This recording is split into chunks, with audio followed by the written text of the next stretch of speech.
classroom and online from all over the world. Professor Lee and Director Jiyoung brought us sunshine despite the adverse weather forecast. I'm Bianca Terracciano, semiotician, and I'd like to explain why we are here this morning. It all started in 2021 with a project for a seminar in cultural semiotics that was the Sapienza for proposals. And we obtained also the endorsements of the Korean Cultural Institute, for which I am grateful.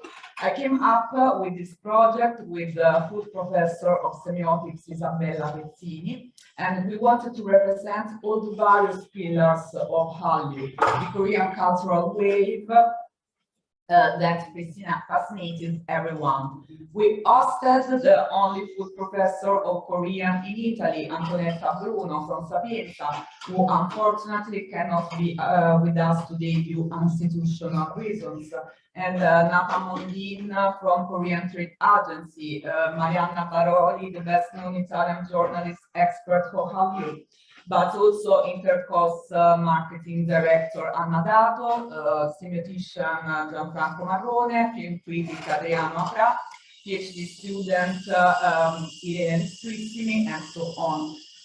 Today we officially conclude the seminar with the most representative scholar of the BTS studies academic movement, which, among other things, organized the third BTS Global Interdisciplinary Conference last July in Seoul at Hankuk University of Foreign Studies, which I had the great pleasure to attend in person. I am talking about Professor Jiyoung, whom you all know, who is going to talk us today about her research and already published here. I am lucky enough to have both the hard copy in English and Korean and also the e-book. We support together the idea of dynamic and changing relation between science and their translatability, independent from verbal or non-verbal nature, like the renowned semiotician Uwe Lottman pointed out, and for whom the translation is a constant negotiation of meaning, aimed at generating cultural innovation and creolization, enhancing the differences. So this is all what is doing Hallyu nowadays. And in contemporary world, South Korean culture is experiencing various ways of translating itself and making connection with alterity, generating an interplay of innovative form of expression. And the use success of BTS, in my modest opinion, is a way to express this process of translation. I want also to thank Professor Francesco D'Amato for hosting the lecture within his course in music studies.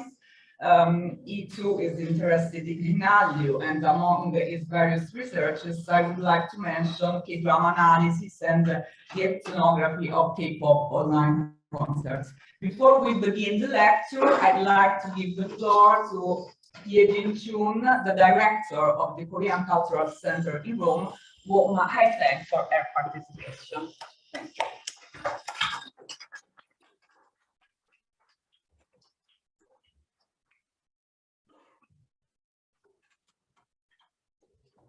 Buongiorno, sono Jiyoung, direttrice dell'Istituto Culturale Coreano. Non parlo italiano bene, so I'm speaking Korean, so it will translate. 이탈리아에서 K-팝과 드라마, 영화 등 한국 문화에 대한 관심이 높아지고 있는 요즘 사피엔자 대학교에서 한류가 트랜스레이션 액티베이터로 진행할 수 있다는 흥미로운 주제의 세미나를 기획해 주셔서 감사드립니다. In questi giorni, recenti eventi in cui il K-pop, attraverso il K-pop, le serie TV, i film, la cultura coreana si sta facendo sempre più conoscere del mondo. E ringrazio l'Università della Sapienza per aver organizzato questo seminario, questo incontro con un tema molto interessante come l'Hallyu come translator activator. 최근 BTS 드라마 오징어 게임, 영화 기생충 등 한국 문화가 전 세계적으로 인기를 얻으면서 한국 정부와 학계에서도 이러한 현상에 대해 연구하고 있는데요. Ovviamente, come dicevo, la Corea, la cultura coreana si sta facendo conoscere tramite i BTS oppure serie TV come Squid, immagino che abbiate visto tutti come Squid Game, oppure il film Parasite, e anche il nostro governo e le istituzioni accademiche del nostro paese si stanno adoperando per studiare questo fenomeno. 특별히 한류의 아이콘이라고 할 수 있는 BTS를 통해 예술의 사회적 역할에 대해서 깊이 연구하시고 한국에서 로마까지 오셔서 오늘 귀한 강의를 해주실 한국외대 이지영 교수님 감사드립니다. Colgo l'occasione per ringraziare la professoressa Jiyoung della Hankuk University of Foreign Studies, venuta fin qui a Roma dalla Corea, che si occupa di studiare il ruolo dei BTS, del ruolo diciamo sociale e artistico dei BTS, che sono praticamente l'icona più rappresentativa della Hallyu. 2016년 10월에 로마에 개관한 저희 주 이탈리아 한국문화원은 공연, 전시, 영화, 힙합, 한식 등 다양한 문화 행사와 한국어 강좌 등을 통해 이탈리아의 한국과 한국 문화를 알리는 역할을 하고 있습니다. Presentandovi brevemente anche il ruolo del nostro istituto, che è stato inaugurato nell'ottobre del 2016, tramite spettacoli, mostre, proiezioni di film, eventi di K-pop, oppure eventi riguardanti la cucina coreana, sia eventi che corsi che organizziamo al nostro istituto, stiamo facendo conoscere la Corea e la cultura coreana in Italia. 지난주에 개막한 이수철 작가의 한지 부조 전시 넬라비타 NL 한지는 개막식에만 250여 명이 참석하면서 현재 큰 관심을 받았는데요. Anche nella mostra che abbiamo inaugurato la scorsa settimana dell'artista Ising intitolato Nella vita e nell'Angi, solo all'inaugurazione hanno partecipato 250 persone. 전시가 4월 21일까지 진행되는 만큼 미안 오멘다나 루비치에 있는 저희 한국문화원에 오셔서 한국의 전통종이 한지에 담아낸 한국과 이탈리아의 아름다움을 감상해 보시는 것도 좋을 것 같습니다. Colgo l'occasione per dire che questa mostra è aperta al pubblico fino al 21 aprile nella nostra sede in via Nomentana 12 e penso che sia anche una buona occasione per conoscere diciamo, il fascino e la bellezza della carta tradizionale coreana Hanji. 특별히 내년에는 한국과 이탈리아의 수교 140주년을 맞아 대규모 문화행사를 기획하고 있는데요. Inoltre vorrei anche ricordarvi che l'anno prossimo ricorre il 140° anniversario dei rapporti diplomatici tra la Corea e l'Italia e abbiamo in programma tantissime iniziative culturali. 한국과 이탈리아의 양국이 문화가 주는 즐거움을 함께 누리면서 서로를 더욱더 잘 알아갈 수 있도록 앞으로도 한국과 한국 문화에 많은 관심과 성원 부탁드립니다. Spero che entrambi i paesi, sia la Corea e l'Italia, possano continuare a scambiarsi diciamo, vari settori, sia nel settore culturale che in altri ambiti, possano far crescere la loro amicizia e il loro interesse reciproco. E mi auguro che anche diciamo, l'interesse per la Corea, per la cultura coreana nei confronti del nostro paese possa crescere. Grazie. Grazie.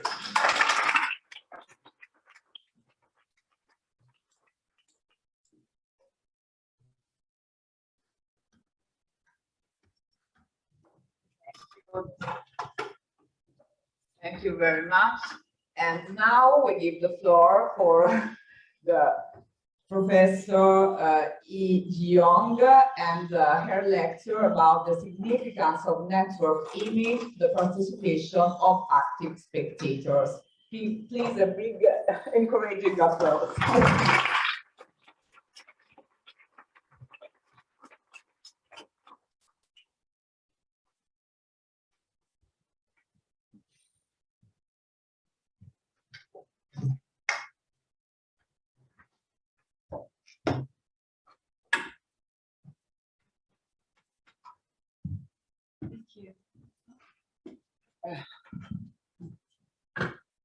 Thank you for your introduction. I'm very happy to be here, and it is a great honor to give a talk to you in this historical university. Thank you for inviting me to this wonderful seminar in this beautiful country. Many thanks to Dr. Jiyoung for inviting me and her country's help to make this seminar happen. Also, thank you so much for this amazing opportunity to meet other scholars and to share our thoughts with each other. Thank you so much to all for making this wonderful seminar happen.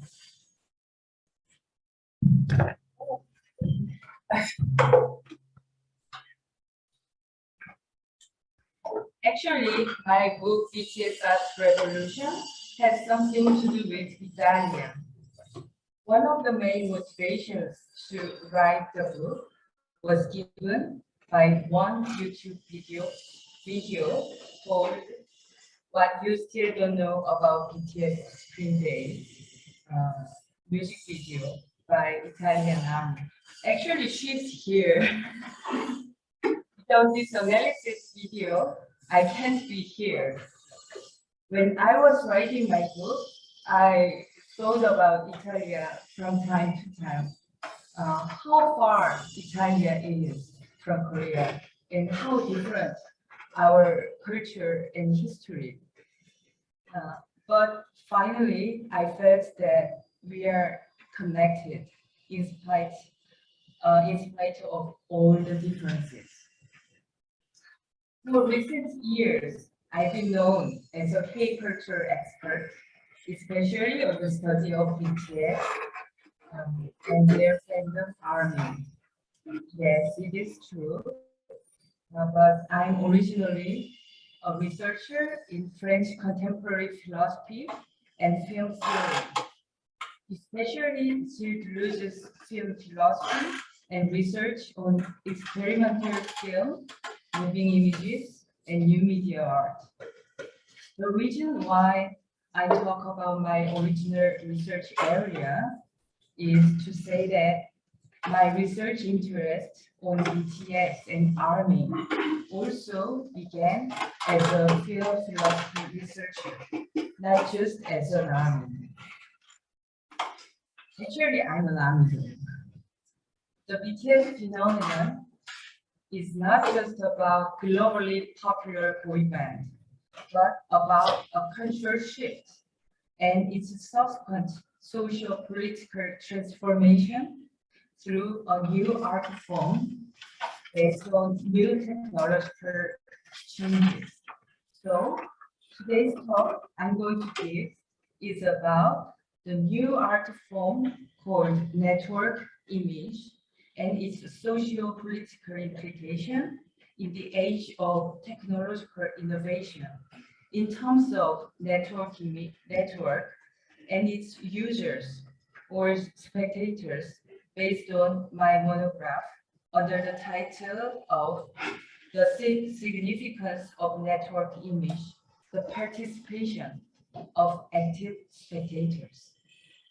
Let us look at new art form BTS represents from an art historical point of view.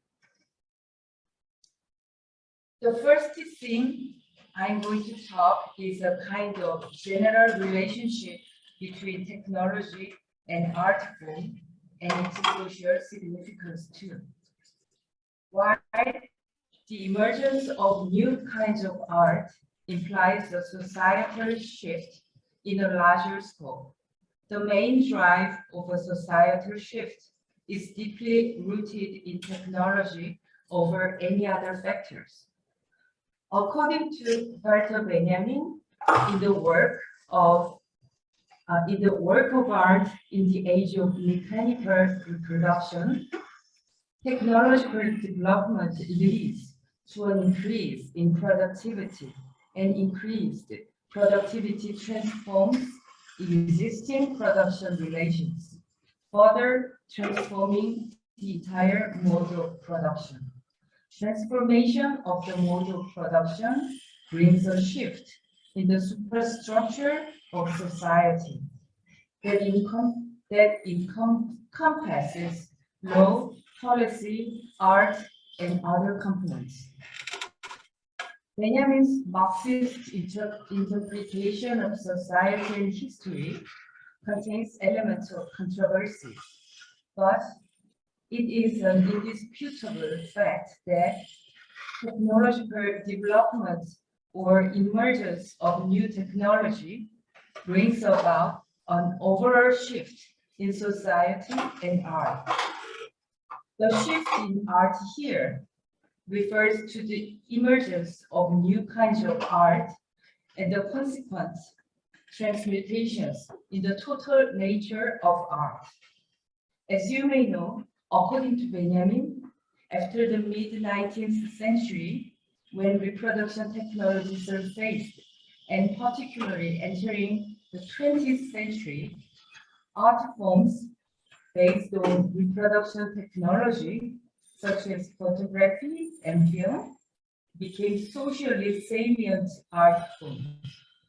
In traditional art forms like painting, there always exists an original which holds paramount significance over its replicas. Despite increasing technical capability to create elaborate reproductions, the aura of the original cannot be reproduced with reproduction technology. But in photography and film, which are based on reproduction technology, an inquiry about the original is no longer meaningful. Attempting to identify the original, for instance, about the original is no longer, for instance, between a movie shown in a Korean theater and in an American theater is meaningless. Reproduction technology blurs the traditional divide between an original and a replica, changing the concept of art itself. Benjamin discusses the shift in the concept and value of art revealed through a new art form called film, at the core of which lie the advancement of reproduction technology and the resulting changes in modes of human perception and art reception. He writes that artwork originated in the service of rituals, first magical, then religious. Art, for a long time, maintained the social function of performing the cult value. Once an instrument of magic, as revealed by cave drawings from the Stone Age, art acquired profound associations with religious ritual when religion held ideological dominance in society. Artworks commonly found in old European cathedrals, such as sculptures, panel paintings, mural paintings, mosaics, stained glass, served to perform religious functions. Combined with religious sacredness, the artwork exceeded its instrumental function and acquired a particular aura. Even if the artwork had not been viewed in person by most, the notion that the original exists somewhere still sufficed for richer value of the artwork. After the Renaissance, when religion lost its societal dominance and was replaced by secular entities, the aura of the artwork persisted through l'art pour l'art, or the idea of pure art.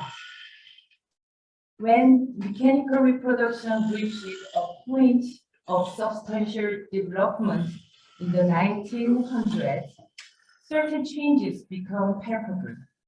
The emergence of photography turned all existing artworks into subjects of reproduction and enabled reproductions of qualities inimitable by those produced from manual processes.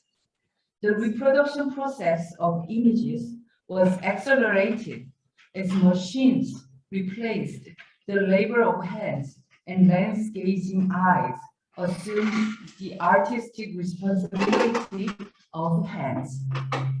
The possibility of infinite technological reproductions of the artwork began to destroy the aura of the original.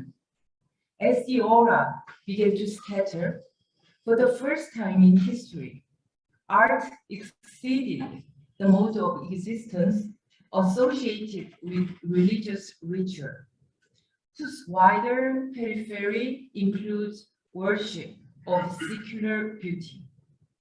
Art was demanded values other than those of religion. The moment art was liberated from the standardized judgment of its originality, its social function also transformed. Technological reproduction triggered transformation of the concept of art, including the mode of viewing. For instance, unlike paintings, which were accessible only to a small group of viewers, films are shown in cinemas to numerous and larger groups of spectators. The difference in the mode of viewing brings about a change in the spectator's attitude towards the artwork. Artwork is no longer an object of worship, but an object that is viewed in mass and stands amidst opinions and reactions of spectators. It is no longer an object of meditation, but an object of entertainment and distraction. These transformations are accompanied by changes in the total nature of art that includes its definition, role, and values. As in photography and film, technological development gives rise to new art forms that are grounded upon technology. And these new art forms carry out new social values of art required by the era. But this does not mean that traditional art forms will disappear or lose their meaning entirely. Despite the emergence of new kinds of art, such as photography and film, painting and literature still exist and maintains their meaning. Benjamin's point is that an art form embodies social significance of its era, and that the social significance of art shifts across eras. If the emergence of new technology brings about total change of the concept of art, what type of new art has emerged and is changing the nature of art in the current era of global mobile network? Mobile network technology, represented by the smartphone, has accelerated since the digital revolution of the late 20th century. Characteristics of digital technology, such as convergence and sharing, thrive on devices that are based on mobile network technology, while digital technology inherently implies a convergence of all media forms. Such convergence appears most evidently on the smartphone. If digital technology ensured compatibility between all types of data, networks of the internet realized its full potential. All types of data are digitized, uploaded on the internet, and shared through the network. The mobile network platform evolves to become Web 2.0, an integrated internet environment platform where a user operates simultaneously as user and producer of information through open participation and sharing. As the participation structure of Web 2.0 solidifies the network, the convergence of all media ultimately results in participation. Unlike on Web 1.0, information is shared around the network where the user produces content and communicates in an interactive way on Web 2.0. Openness, participation, and sharing of information have thus become the most important threads of the Web 2.0 era's mobile network. But in order for interactive participation and sharing to fully take place, the user spectator must be liberated from their fixed position in front of the computer screen. Media theorist Anne Friedberg writes that virtual mobility inside the screen implies immobility of the spectator. But in the present time, when mobile technology has become fully realized, we are able to connect with the world and share data real-time and on the go. All boundaries, delay, spatial limitations disappear. Mobile network technology made actual mobility of the spectator possible. Actual mobility of the spectator is the very core of the new media environment. Mobility of the spectator transforms the attitude of the spectator as they receive art. As commonly seen on the bus or the subway, spectators watch videos on smartphones during transit or other pockets of free time. Such modes of viewing bring about substantive changes in video production. Longer videos like films or TV shows are difficult to watch on the go. Videos that run over 10 minutes generally feel extremely long.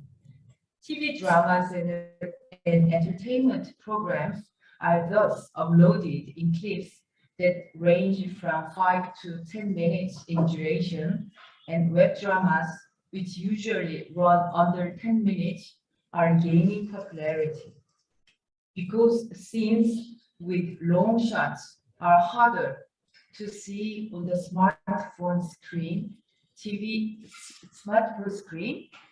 dramas, which are sensitive to viewer counts, prefer close-up shots. Videos that are suited for the smartphone screen inevitably differ from videos suited for the cinema screen. And changes in the screen size prompt changes in video composition as well as camera work. Social media, which enables the sharing of these videos, does not operate just as a marketing apparatus. It exerts influence on the meaning formation of these videos as they become connected with other videos. Friedberg's diagnosis that experiments in screen format have occurred at critical crossroads in the history of moving image technology is also relevant for changes occurring in the present time. The fact that the small screen of the smartphone, which actualizes the mobile network platform, is the single most common screen for today's mobile spectators, is integral to understanding video art of this era. Most videos we watch on the smartphone are shared videos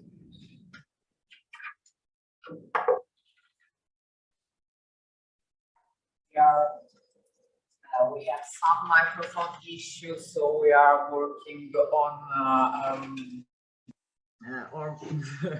on it. So 1 minute of patience.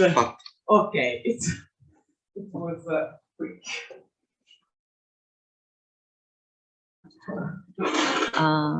The fact that the small screen of the smartphone, which actualizes the mobile network platform, is the single most common screen for today's mobile spectators, is integral to understanding video art of this era. Most videos we watch on the smartphone are shared videos, which is also to say that sharing is a key feature of the mobile network. On YouTube, the variety and amount of shared content seem unfathomable. The explosive quantitative growth of the sharing platform points us to something more than just accumulation of a large amount of content. Quantitative change induces qualitative change. As the public's attitude toward art shift, new art forms emerge along with the new social values they possess. Considering the societal influence of mobile network-based social media and YouTube, and the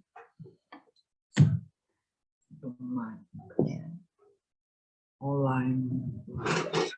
and the absolute majority of the public using such services, what the mobile network society of the 21st century demands from emerging forms of art is sharing value. Just as art value transitioned from ritual value to exhibition value at the advent of reproduction technology, the value of 21st century art is shifting from exhibition value to sharing value. The art form that performs this sharing value is the network image. The network image is an assemblage of heterogeneous videos that continuously generate meaning as they connect with one another. Here, assemblages refers to a multiplicity that is continuously mutating and becoming as users perform sharing on the mobile network platform. A direct embodiment of this assemblage of images is the BTS phenomenon.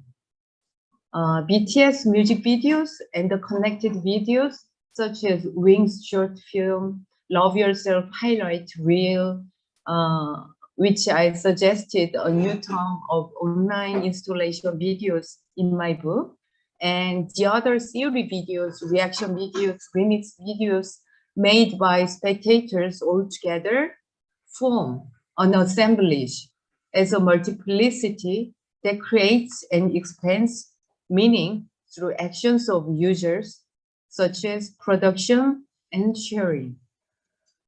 The assemblage here is not a simple combination of heterogeneous videos, but a qualitative different convergence on a different dimension.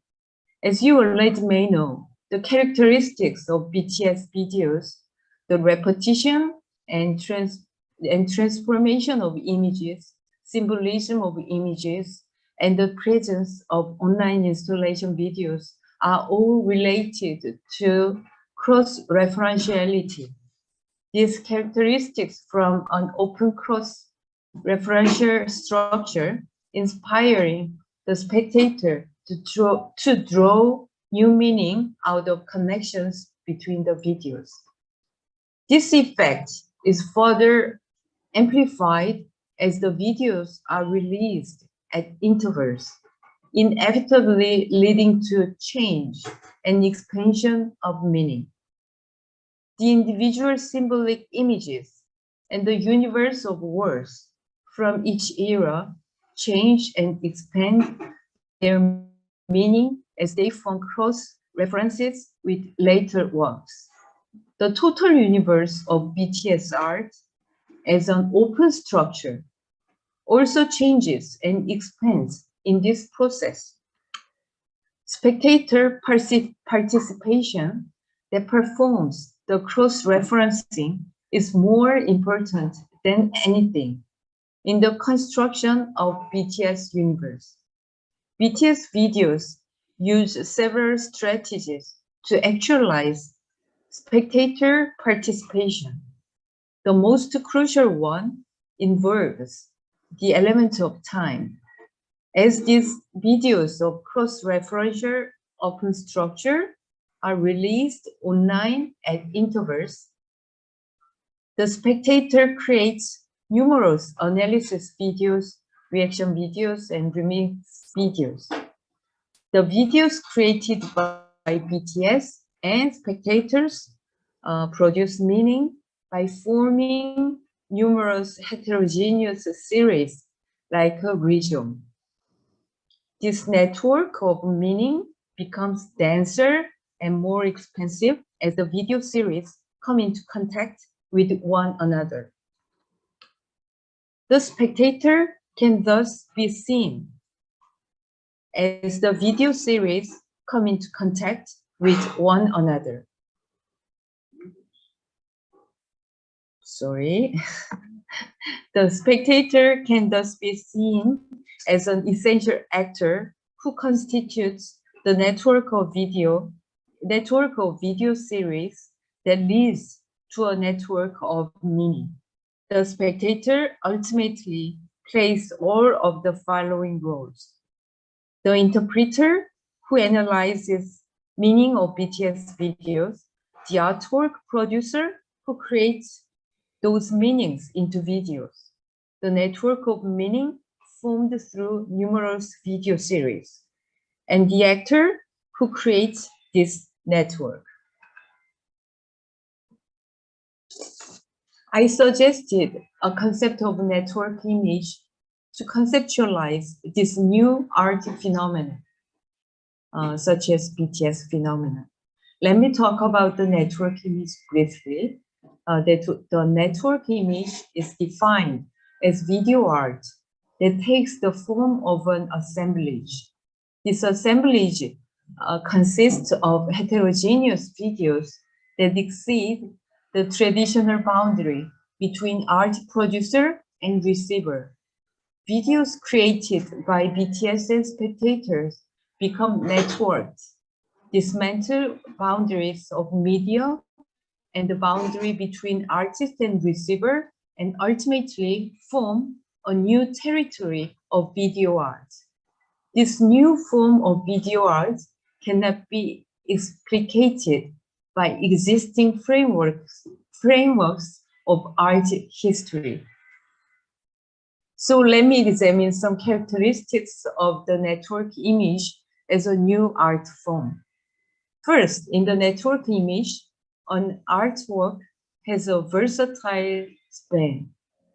Unlike a film shown in theaters or a film released as DVDs, a TV series title, a video installation displayed in a gallery as a show, or a volume of a book, the works of the network image are not limited to a finite span. The limited span embodied by existing forms of artwork has to do with the sets of material apparatuses claimed by each art form. The infinite, flexible span embodied by the network image also has to do with the material apparatuses upon which the new art form of the network image is based. After its upload onto a public platform, an online video exists in the form of information. Only when a spectator or user streams or shares through a click does it appear as material images. Whether passive or active, participation of the spectator is inseparable from existence of the work. Thus, spectator participation initiated by the click corresponds to a type of material apparatus of the work. And the work span can be said to be determined by participation of the spectator. This renders the work span of the network image flexible. Second, videos produced by the artists and spectators together comprise an open territory of the artwork in the network image. Of course, participation of the spectator has always existed, but has been reserved to the forms of mental reflections or written reviews. The spectator participation that currently occurs online takes a wider variety of forms. Spectators now actively participate in art production by creating various types of videos. The video produced by the artist no longer stands by itself.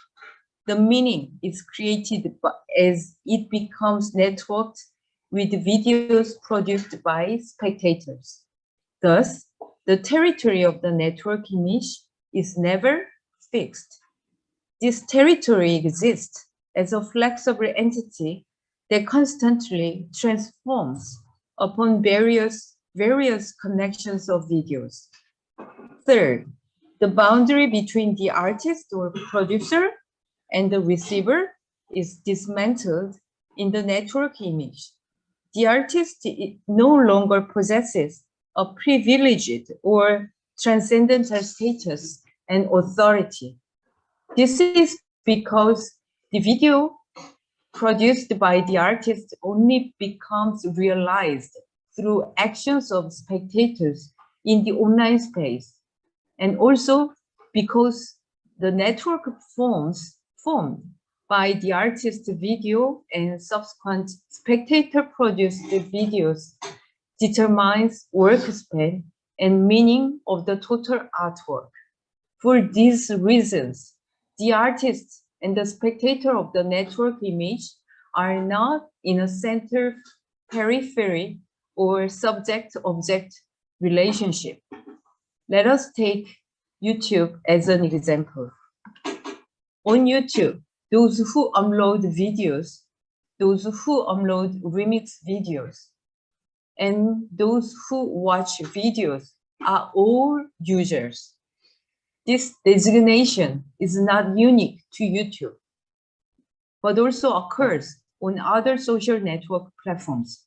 Such a centered horizontality of the network image entirely dismantles the myth of the artist established by Romanticism. Along with the myth, the institutional cartel that has dominated the art world will also be dismantled. In an era dominated by the network image, concrete criteria separating the artist from others will no longer prevail. Fourth, the network image takes the actual mobility of the spectator as a necessary condition. Mobile network technology has liberated the spectator from their fixed position inside the dark theater or in front of the desktop display. With a mobile device, the spectator is now free to move. The spectator is able to experience and participate in a video while riding the bus, sitting on the train, or walking on the street. This change in the spectator's mode of existence transforms the mode of art experience as well as the art form itself. Such characteristics of network image, which represents BTS videos, also demand transformations in the notion and value of art. As the material foundation of art, the work span of art, the art institution, the notion of the artist, and the artist-receiver relationship undergo a total shift. The existing concept and value of art cannot be preserved. This transformation of art closely coincides with the emergence and development of a new technology, mobile technology. The advent of the new art form was not totally unannounced. There have been precursors that forecasted the new art form. One example is the YouTube Play Biennale, a new project co-announced in June 2010 by the Solomon R. Guggenheim Foundation and YouTube. The intention of this experimental project was to select 20 most novel and creative videos on YouTube and to exhibit them online and in the Guggenheim Museum simultaneously. Richard Armstrong, director of the Guggenheim Museum at the time, declared that creative online video is one of the most compelling and innovative opportunities for personal expression today, and that this is within the reach of anyone who uses a computer and has access to the internet. Chief curator of the Guggenheim Museum, Nancy Spector, also pointed to the paradigm shift of the visual culture with her statement that with this online global initiative, we are not looking for what's now, we are looking for what's next. In the last 2 decades, there has been a paradigm shift in visual culture. The moving image has been fully absorbed into critical contemporary art practices. And now we are witnessing the power of the internet to catalyze and disseminate new forms of digital media, including online video. From Armstrong and Spector's words, we can see that the Guggenheim's YouTube Play project is rooted in the diagnosis that videos shared on YouTube can become a revolutionary art form that transforms the entire visual art culture. The fact that YouTube videos were exhibited in the Guggenheim Museum is a symbolic event that indicates a shift in the nature of art, whose boundaries are also shifting. In July 2010, soon after the Guggenheim project, producers Ridley Scott and Tony Scott and director Kevin McDonald also launched a joint project with YouTube. They asked YouTube users to each document their day on July 21st and upload the videos to YouTube. As a result, videos from 81,000 users from 197 countries were uploaded. The director edited these videos and created the experimental film called Life in a Day, which premiered in 2011. A similar experiment occurred in South Korea too. Directors Chan-wook Park and Chan Kyung-park selected 152 from 12,000 videos about Seoul submitted from August to November 2013 and presented a documentary in 2014 titled Bittersweet Seoul. The cinematic experimentation of these filmmakers, rather than pursuing aesthetic values in a singular video, sought value in the multiplicity of videos as they connected and arranged videos from different users. Their endeavor can be seen as a precursor of the network image. Aside from experiments directly related to YouTube, we can also examine net art, which are works produced from 1994 by a group of artists that primarily used the internet as a medium. Besides the fact that the spectators of net art can only experience the works on the internet, the works themselves share no particular threats. But German critic Tilman Baumgartner points to connectivity, global reach, multimediality, immateriality, interactivity, and equality as some of the threats of net art. Because net art is an art form that can only be experienced on the internet. Its nature is rooted in the characteristics of the online network.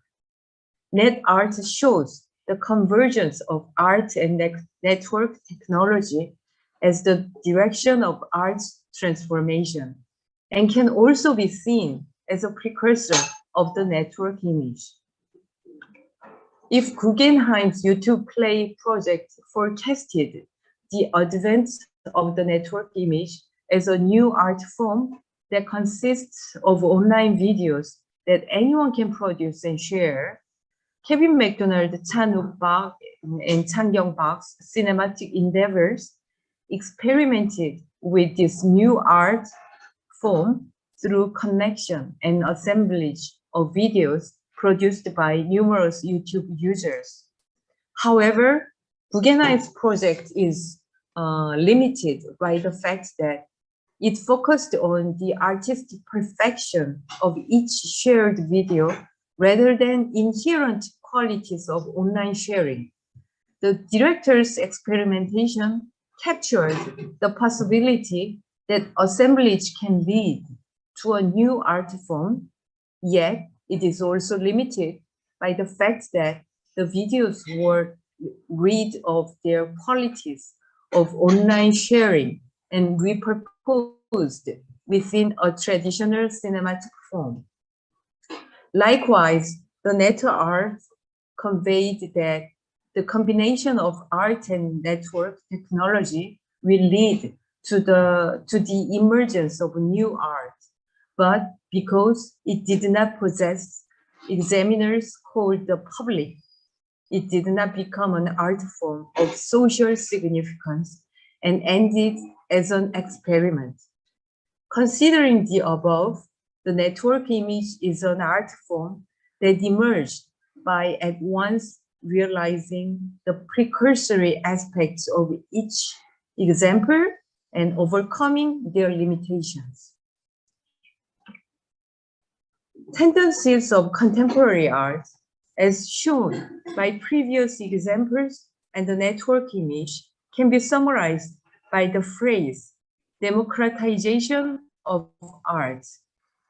For instance, in order to exhibit work in an influential museums like the Guggenheim, one needs to have had advanced art education, received awards from competitions hosted by art institutions, received good reviews from critics, or had numerous gallery exhibitions.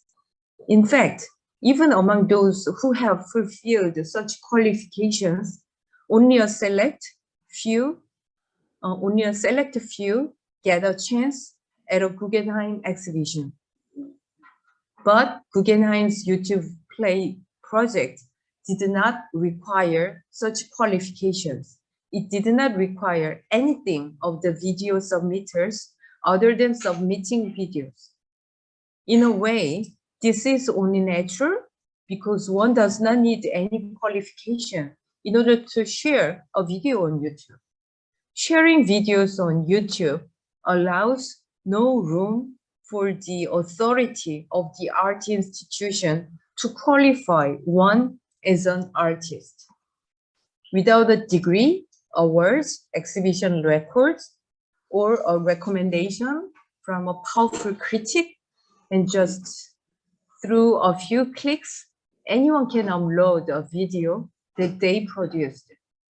By this simple mechanism, the boundary between user and producer is dismantled. On YouTube, everyone is both a user and a producer. The traditional boundary between artist and spectator does not apply, and any user, by principle, can become a creator or an artist. Content uploaded on YouTube are also not required to be original. They can be edits of existing videos on YouTube and other platforms, or of the user's own footage. Content of varying qualities and types are all possible. Thus, the concept of the creator or the artist inevitably changes. The notion of the artist as an exceptional person who creates new content with an extraordinary technique is no longer compatible with reality. As shown in the previous cases of cinematic experimentation, the artist may only choose the concept and edit existing video material. The role of the artist as such is also reduced from that of an all-encompassing creator to that of one who is only responsible for editing or conceptualizing. Reproduction of the role of the artist is joined with tendencies of collective creation. Collaboration is becoming increasingly common in today's creative activities and take place even within an individual artist's work. For example, let us look at common K-pop songwriting project. A group of musicians from many countries write one song together. Even a poet and a novelist participate in the process of songwriting. Collective creations for an ultimate hybrid genre is very common for K-pop these days. The collaborations do not end here, but develop into a new form.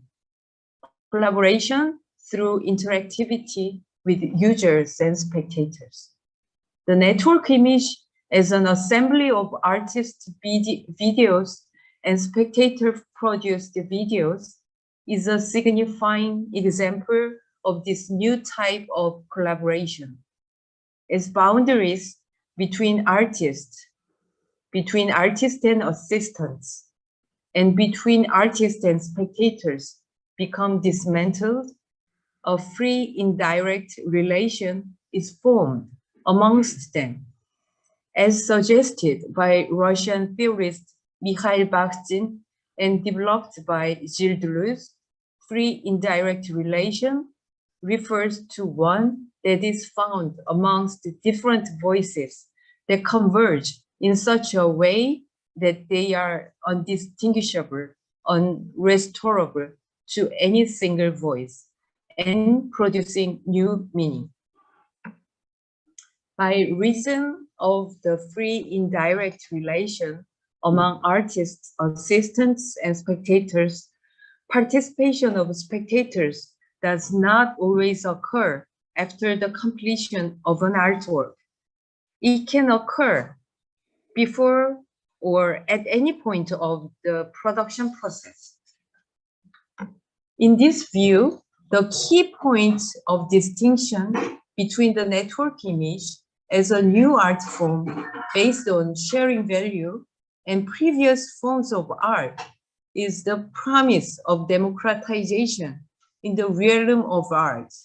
In the network image, unlike in anything before, many people become members of work production and realization through participation and sharing.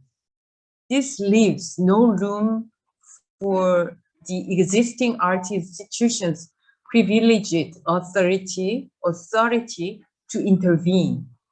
Democratization of art may be hindered by existing financial or spatial constraints of art institutions, but spectators of the network image can participate from anywhere with internet connection.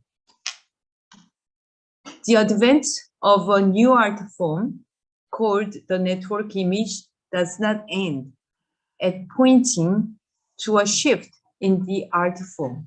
It points to something more fundamental, expression of a vast world historical revolution. The network image is a symptomatic expression of the direction in which the world is shifting.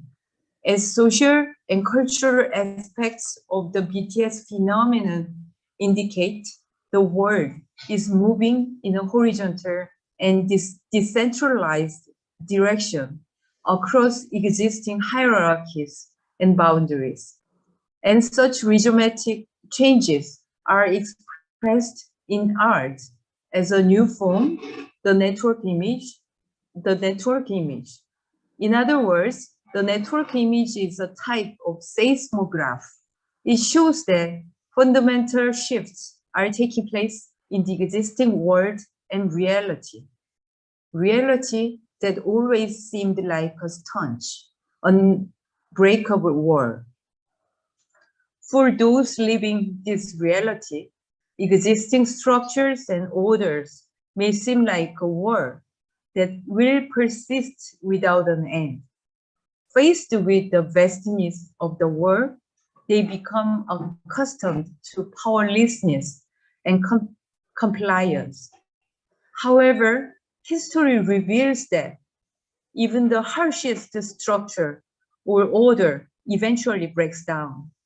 Although such breakdowns appear to be sudden, they are consequences of big and small corrosions that have been occurring for a long time. We must recognize that such corrosions are continuously happening, and that the harsh reality that seems to never change is only a single point of passing history. Such is the origin of hope. This recognition is the starting point that weakens the authority and power of seemingly absolute and perpetual reality. The BTS phenomenon is one of such starting points. As reality's authority and power start to be weakened, we can dream of a different life, a different world. This dream is not a daydream, but a dream that is founded on objective recognition of events, a world historical revolution. Perhaps this is where hope grows. If many people dream of different lives and a different world together, this hope will become a new reality. As we have witnessed from BTS phenomenon, the changes brought about in art are not limited to art. Changes in art form are accompanied by changes in art recipients. They are not abstract beings that exist only in the art field, but concrete people living in this era. Thus, their participation in art leads to their participation in other social and political issues, such as environment issues, gender issues, and racism. This is what we see in the activities of the fandom army that forms the BTS phenomenon. Till now, we have looked at a new art form BTS represents. Through the new art form, the network image, we can see the possibility of revolutionary changes under the rigid reality. I saw some hope from the diverse activities of armies, ranging from artistic participation to active participation for social and political causes around the globe, in the US, in the Philippines, in Hong Kong, and Thailand, and in Brazil and South American countries. I think art is powerful when it has a power to exceed its original boundaries. Thank you everyone for listening my talk. It was a great joy and happiness. Grazie, grazie.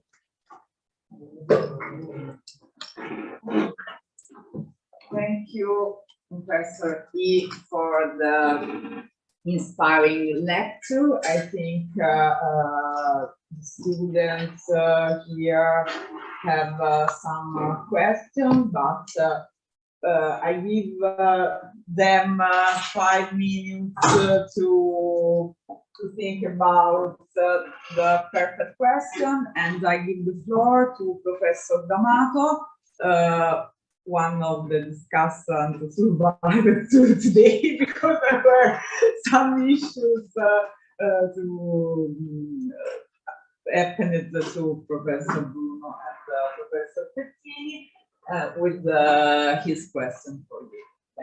Thank you. Thank you for the presentation. That was very, very interesting.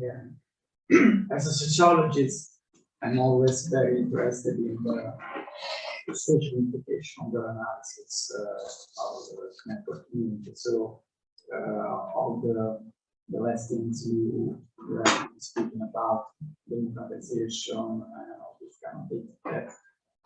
For me, the idea of democratization is very appealing, but I think it's also a very slippery concept that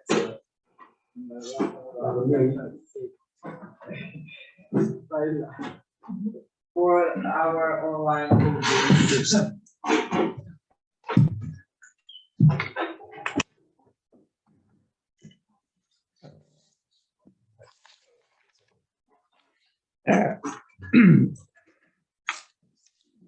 Allora, for me, one of the most interesting things, most interesting aspect of your lecture is the social implication about this new kind of art form. And especially when you talk about democratization, it's something that interests me a lot, and it's something that we have started to talk about in the room, because, of course, almost every time there are new technologies that enable new form of participation from the publics, we talk about democratization, but I think it's a very slippery concept that has to be taken very cautiously. And so because it's true that now we can be all producers, we can all be authors of our contents, but we still are very different producers and very different authors in terms of symbolic, social, and economic recognition. So there are a few points that that came to my mind when I read your lecture, especially regarding this aspect. So I would like you to comment on these points. There are 3 points plus 1 that regards another thing. For example, the different status of the contents that articulate the image network, because user contents are called remix, reaction, so response to something as an original instance, an original input.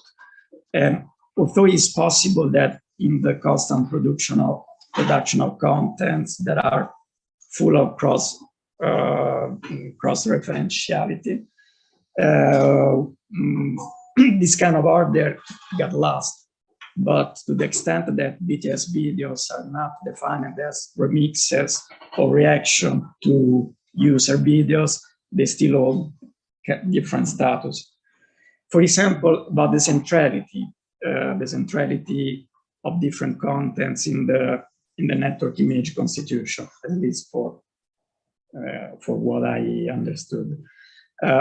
If tomorrow, let's make an example, BTS disappear, or they stop publishing new content, this image network, I think at least unless the expansion and the dynamism of network image will stop. If 1 fan or 2 fan or 10 fan stop publish content, this doesn't happen. So there is, even in terms of centrality of different contents, probably there are those kind of differences.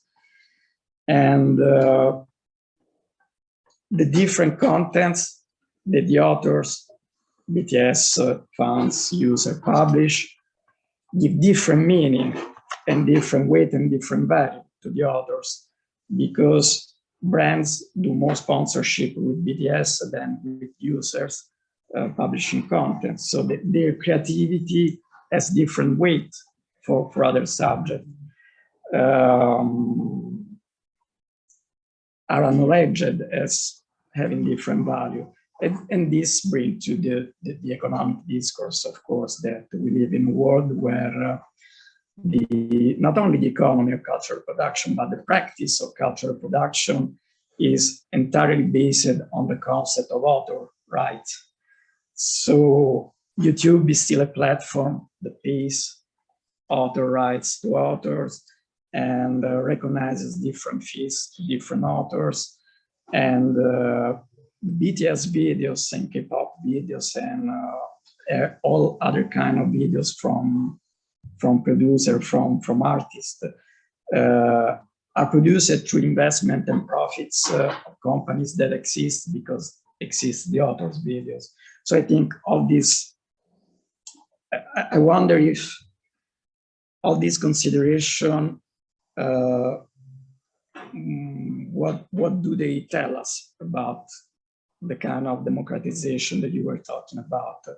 I wonder if we do not take this correlated aspect into account, don't we risk drawing a partial conclusion about the implication of these kind of practices, or we have to keep a distinction between the cultural analysis and the economic aspects of the world we live in? Because usually I think that these two dimensions, the economic dimension and the cultural dimension, has always to be kept together to gain a deep understanding of the social implication of cultural practices.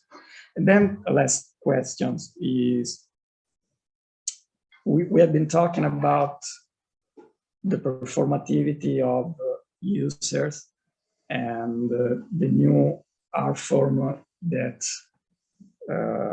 originates through the contribution of users, producers, and different kind of agents. So what about the platform agency? Because YouTube is not just a collector of these contents, but algorithmic creation, platform creation, human creation. So there is also, it is something that we have to consider when we analyze this new kind of collective art form, or not, the platform agency. So these are a few points that I throw on the table to think about. Voi avete delle domande?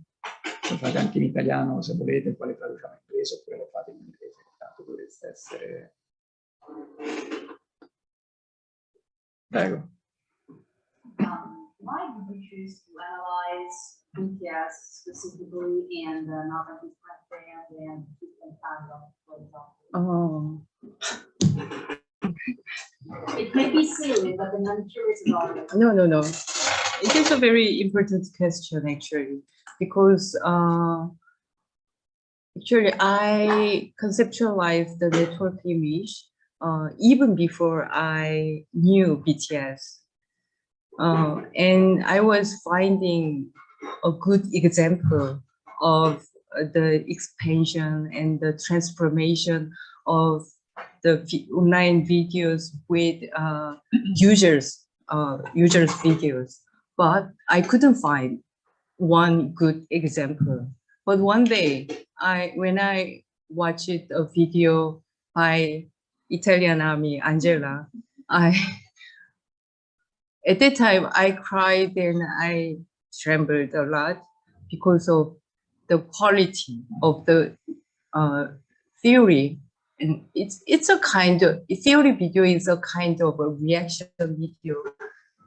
As professor said, it's a kind of responded to something, but the quality of this theory video was not just stayed at responding to something for me. So it exceeded the meaning of the original content.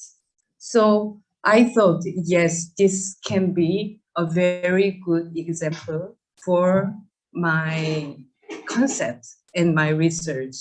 And then whenever, when I was thinking about network image and was writing about network image in the previous article, academic article in 2014, at that time, I didn't know BTS existed. Anyway, at that time, I'm sorry, I just forgot what I wanted to say. Sorry. Maybe I'm a bit nervous.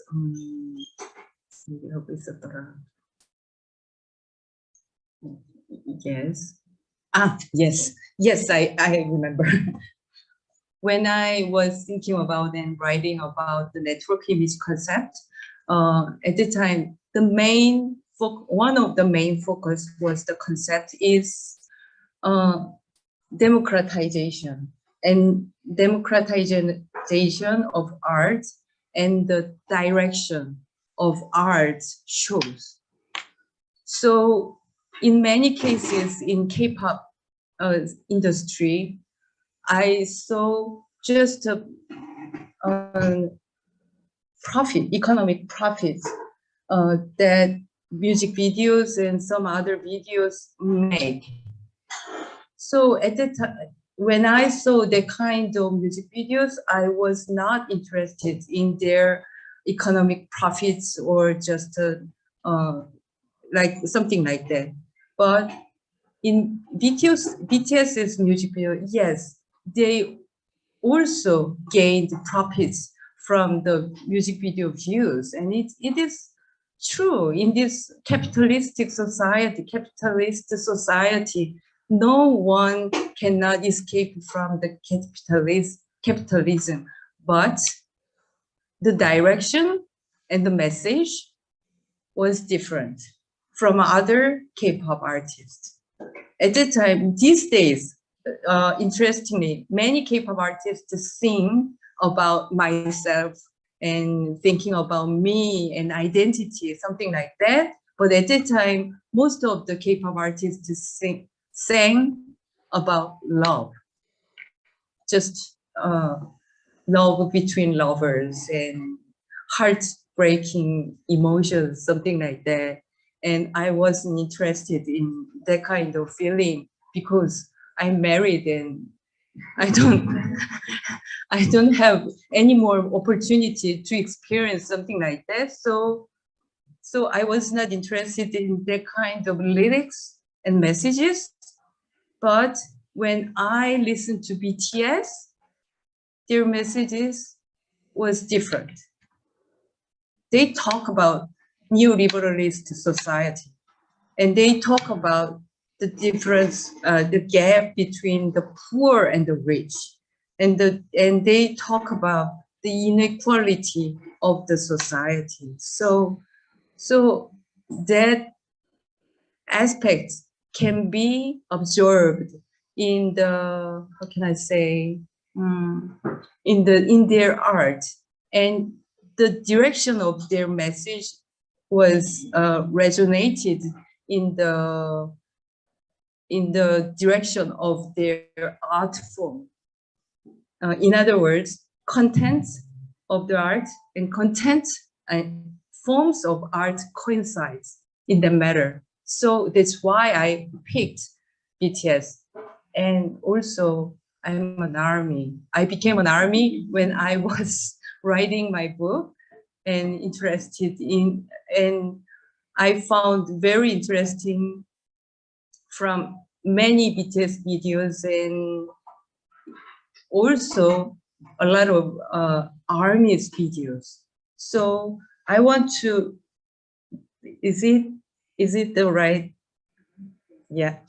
And I want to answer to the first question professor asked, because actually, yes, it is a good point to talk about, because most people think like that. If one day BTS disappear or BTS stops producing, the network image can end. But I don't agree with that, because they started at first place, but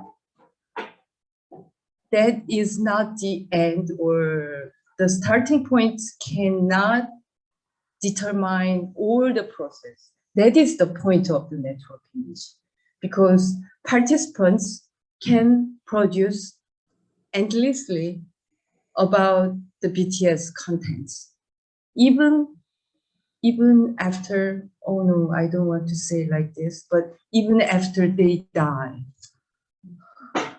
Yes, and like we enjoy BTS music nowadays, even after John Lennon died. But the way of experiencing and enjoying differs from the past to the present. So the first point of starting point can be initiated by the artist, producer, but after that, except that the other process of all the process can be determined and can be dominated by the participants. I think so. So is that does it make sense to you? Yes, yes. Yeah. We have a question from Instagram, online question by Simona Pretuso, and she would ask to you, do you think that the phenomenon of the Hallyu regarding the music industry is strictly correlated to BTS artistry solely, or a huge part is linked to a particular shift in communication in modern history? Can you So, see? do you think that Hallyu is related to BTS themselves, or a huge part of Hallyu success is related to a turn in communication, in actual communication? I think like social media, or also formats of communication. Yes, this is also a very interesting question to think about. Whenever we think about something, we want to find one cause of this phenomenon. But I think there is not just a single cause for the phenomenon to be explained. So for Hallyu, BTS can be a very great part, but it is not the only cause for the Hallyu. And social media, yes, as I interpreted and as I analyzed in my book, social media was the main platform for the Hallyu, so it is a very important factor. But every country and every nation use social media these days, so it is not the only one factor, of course. So a lot of factors combine and make happen Hallyu. I think so. Yes, maybe BTS in some countries where the translation enabler that are the main focus of this seminar. So I think it's okay. Another question from me, and it is related also to the first chapter of your book. Can we say that BTS started from a strict, structured, regulated space from the striated space in Deleuze terms? Yeah. And then, thanks to them, their artistry, their songs, their works, they made K-pop, and I think then the a little bit of Korean society, and also, as you just said, the contemporary art and open and smooth space. What do you think about? We are relating, I am referring to the opposition between Deleuze and Guattari theorization of smooth and striated space. The smooth space, it's the open space, the nomadic space. Then the striated is the one of sedentary people and the one regulated by the laws. Yeah. Oh, thank you for your great question. I cannot remember the exact spelling of the Striated. striated. Is the strict. Yes, Yes. striated. Yeah. The opposition between a smooth space and the striated space are not always fixed, as you already know. So when there is an open space or smooth space, we can just put a line and then it became a straight space. So in BTS cases, when I wrote the book, I was so worried and I was so anxious about their next move because BTS cannot be guaranteed. Yeah. So when they do a very not good things, weird things, and things, I cannot, how can I say? I cannot say they are a very good example of the network image or rhizomatic revolution. But still now, I think they have been doing okay. Yes, thankfully. And the most important part of the BTS phenomenon I want to say is the activities of fandom army, more than BTS themselves. Fandom army's activities, as I showed you in the PPTs very briefly, they have done many political and social causes, and sometimes you may know the Not Today song of Not Today by BTS. This song was sang in many protest sites in the globe. And whenever I saw that kind of thing, it is thrilling because it started from music, just the pop music, just the K-pop dance music or boy band. Yes, you can feel the nuance of I am speaking of a K-pop boy band. Everyone looked down boy bands, K-pop music, but we started from that kind of song, but the song was played and sang by a lot of people in the field of protest against authoritarian military powers or something like that. So we have to, I think it's more important to look at the activities of armies much more than BTS themselves. Does it make sense to you? Yeah, absolutely.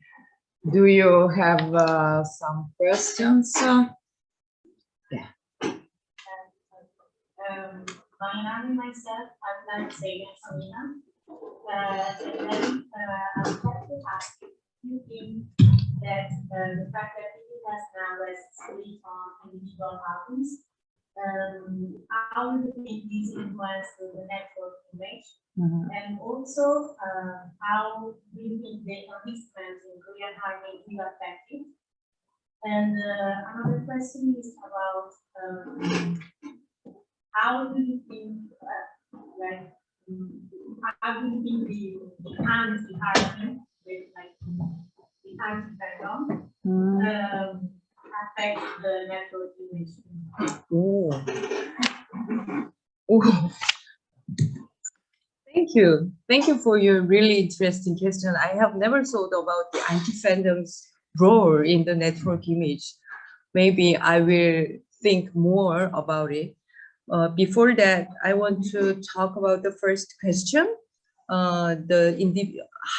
What kind of influence of the individual activities of BTS about on the network image? Yes, this is also very interesting.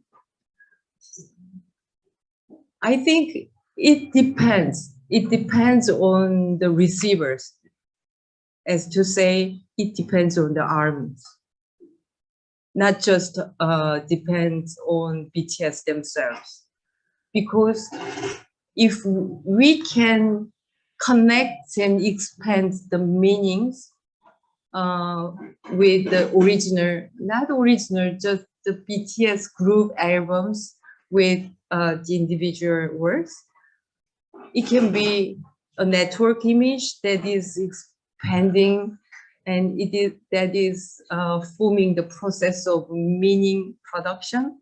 But if armies consume the individual albums just as pop music, I think in that case, network image just stops at that point, but they can resume at any point of the time. So does it make sense to you? In conclusion, all the process and all the network image meaning depends on the recipient, just so to speak, army or spectators. Yes. And what anti-fandom, yeah.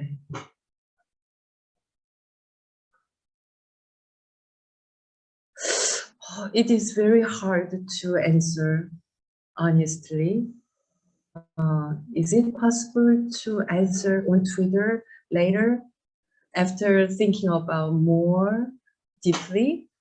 Sorry for not answering. Let's see to the students here and the one online, so where they can reach you on social media. Yeah, or, sure. Other channels. Yes, sure. You can email me or you can DM me on Twitter. On Twitter, you can just type Dr. Jiyoung Lee and you can find me easily and just DM me. My DMs are always open.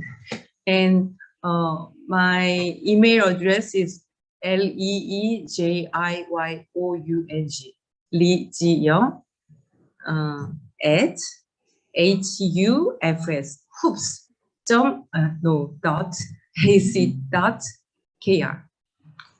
So we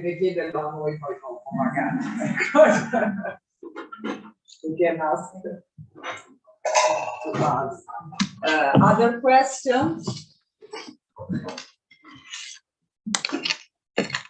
Okay, So we can end this very interesting lecture with many active spectator and active speaker and with their question. We can thank again Jiyoung Lee with applause. And stay 1 minute for a group photo. You can go there.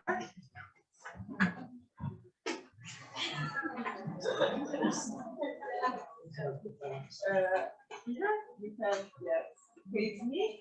Then you have a photo with the class.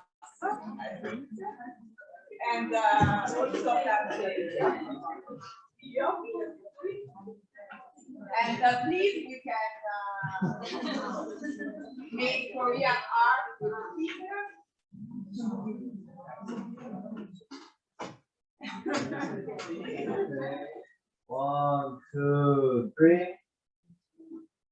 1, 2, 3. And the last one. 1, 2, 3. Thank you. Professor, he will share his photo on Twitter, so